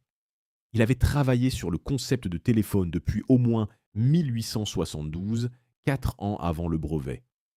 Il avait des carnets, des témoins, des correspondances qui prouvaient à la continuité et l'originalité de ses recherches. Et quand les contestations arrivèrent, par dizaines, par centaines, dans les années qui suivirent le succès commercial du téléphone, il les combattit avec une conviction qui ne ressemblait pas à celle d'un homme qui savait avoir quelque chose à cacher. La Bell Telephone Company gagna toutes ses batailles judiciaires, plus de 600 procès en 20 ans, un record historique que peu d'entreprises ont égalé. Chaque victoire était aussi un témoignage rendu à Bell lui-même, qui avait participé personnellement à beaucoup de ces procès, témoignant à la barre, répondant aux questions des avocats adverses, défendant avec calme et précision la chronologie de ses découvertes. Mais il y a quelque chose de poignant dans cette image de Bell passant des années dans des salles d'audience, défendant une invention qu'il avait déjà, pour l'essentiel, abandonnée sur le plan pratique. Pendant qu'il témoignait des heures sur les détails techniques de son microphone magnétique, d'autres inventeurs, souvent avec son soutien discret, travaillaient à inventer la prochaine génération de technologies de communication. Bell aurait voulu être dans son laboratoire. Il était dans les tribunaux. C'est le paradoxe cruel de la vie des inventeurs qui réussissent. Leur succès même les éloigne de l'activité qui leur avait permis de réussir. En 1898, Alexander Graham Bell accepta la présidence d'une organisation scientifique qu'avait fondée son beau-père, Gardiner Hubbard, 10 ans plus tôt, la National Geographic Society. La National Geographic Society avait été fondée en 1888 par un groupe de 33 explorateurs, géographes et scientifiques réunis à Washington, D.C. Son magazine, le National Geographic, avait commencé à paraître la même année. Une publication austère et technique, destinée aux membres de la société savante, pas au grand public. Bell changea tout cela. Il avait une vision claire de ce que la National Geographic Society pouvait être.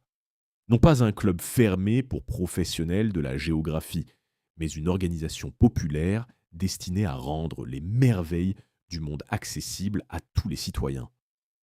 Il embaucha comme rédacteur en chef un jeune journaliste passionné nommé Gilbert Hove Grosvenor, qui allait transformer le National Geographic Magazine en l'une des publications les plus lues et les plus respectées du monde. La décision qui fit toute la différence fut celle d'inclure des photographies. Beaucoup de membres du conseil de la société s'y opposèrent. Les photographies étaient aussi coûteuses à reproduire et surtout, elles donnaient une impression de vulgarité populaire qui ne correspondait pas à l'image sérieuse et savante que l'organisation voulait projeter. Bell insista. Il était convaincu que les images pouvaient faire pour la géographie et la science ce que sa voix synthétique avait fait pour les personnes sourdes, rendre accessible quelque chose qui semblait hors de portée. Il avait raison. Le National Geographic, avec ses photographies extraordinaires, devint un phénomène culturel mondial.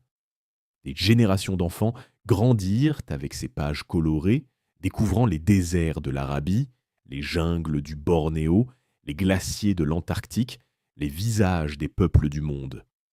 C'était dans un sens le téléphone transposé dans l'image, une technologie de la connexion, une façon de traverser les distances et de dire à l'autre « le monde est vaste et tu en fais partie ». Bell présida la National Geographic Society jusqu'en 1904. Son gendre Gilbert Grosvenor continua son travail, faisant du magazine l'institution qu'elle est encore aujourd'hui. Mais derrière cet engagement public, il y avait une conviction personnelle plus profonde. Bell aimait la nature avec une intensité qu'on ne soupçonne pas toujours chez quelqu'un qu'on imagine surtout dans des ateliers électriques. À Bine Bragg, il passait des heures à observer les oiseaux, à noter les migrations, à cartographier les vents et les courants du lac Bras-d'Or. Il gardait des carnets d'observation naturalistes qui témoignent d'un regard, d'une finesse et d'une patience remarquables. Il croyait que l'émerveillement devant le monde naturel était la base de toute curiosité scientifique, que le scientifique qui avait perdu sa capacité d'émerveillement avait perdu quelque chose d'essentiel. Et il voyait dans le National Geographic un moyen de préserver cet émerveillement, de le cultiver chez les lecteurs, de le transmettre aux générations suivantes. L'une des sources les plus précieuses pour comprendre Bell est l'ensemble de ses carnets. Plus de 150 volumes, couvrant plus de 50 ans de travail, conservés aujourd'hui à la Bibliothèque du Congrès à Washington. Ces carnets sont des documents fascinants. Ils ne ressemblent pas aux journaux intimes conventionnels. Il n'y a pas de description de la vie quotidienne, pas de réflexion sur les relations personnelles, pas de notations météorologiques ou mondaines. Ce sont des carnets de travail, des pages couvertes de schémas, de calculs, de questions et de tentatives de réponses, d'hypothèses formulées, puis modifiées, puis abandonnées, d'expériences décrites avec une précision clinique. Mais dans cet appareil de rigueur scientifique, on trouve parfois des éclairs d'une humanité très nue, des phrases qui trahissent l'état d'esprit de leur auteur au moment où il les écrivait, des exclamations de joie quand une expérience donne des résultats inattendus et prometteurs, des notes de découragement quand un problème semble insurmontable, des questions adressées à lui-même, comme à un interlocuteur imaginaire. Pourquoi la membrane ne vibre-t-elle pas comme prévu? Qu'est-ce que je manque? L'une des entrées d'eau les plus émouvantes est une note datée de l'été 1875, quelques mois avant la percée décisive. Bell y décrit une expérience qui a mal tourné, et il conclut par une phrase qui dit beaucoup sur sa psychologie. Je ne suis pas découragé, je suis simplement informé. Je ne suis pas découragé, je suis simplement informé. C'est peut-être la définition la plus juste de ce qu'est l'esprit scientifique dans ce qu'il a de plus courageux. L'échec n'est pas une punition, c'est un enseignement.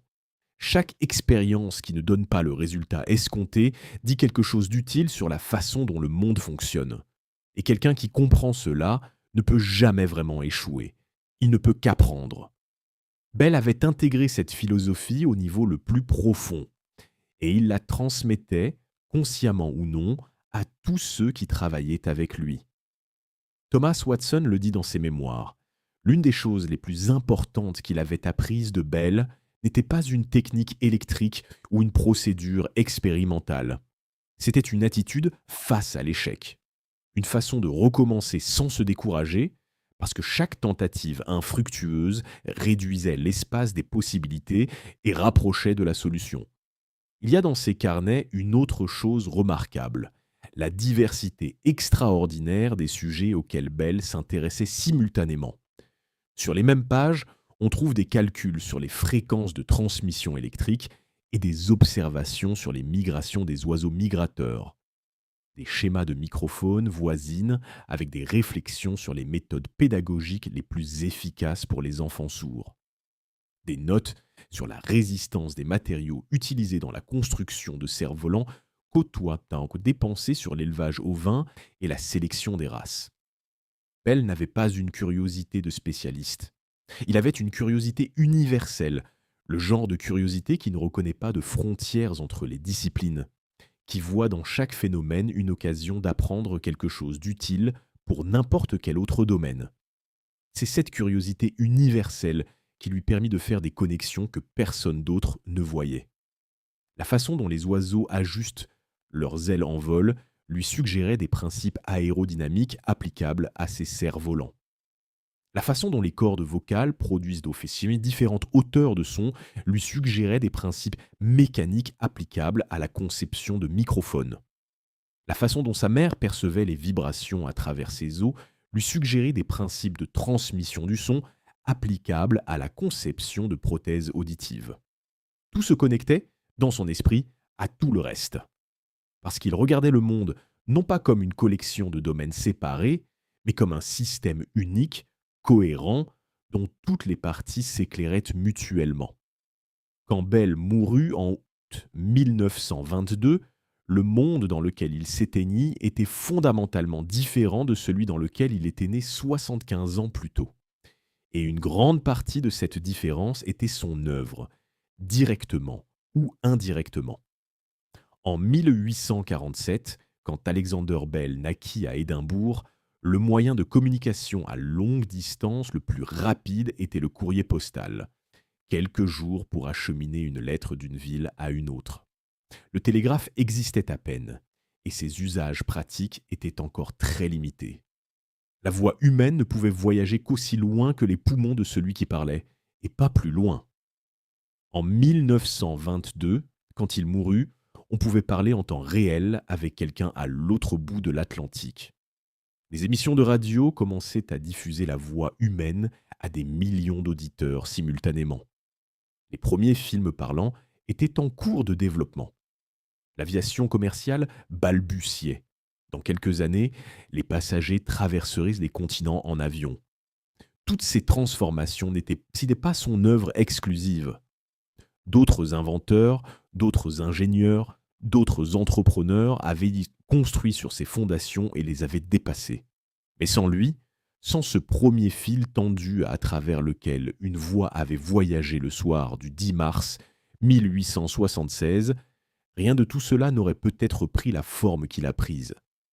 Les technologies de communication sont particulières dans l'histoire humaine parce que leur valeur est cumulative et exponentielle.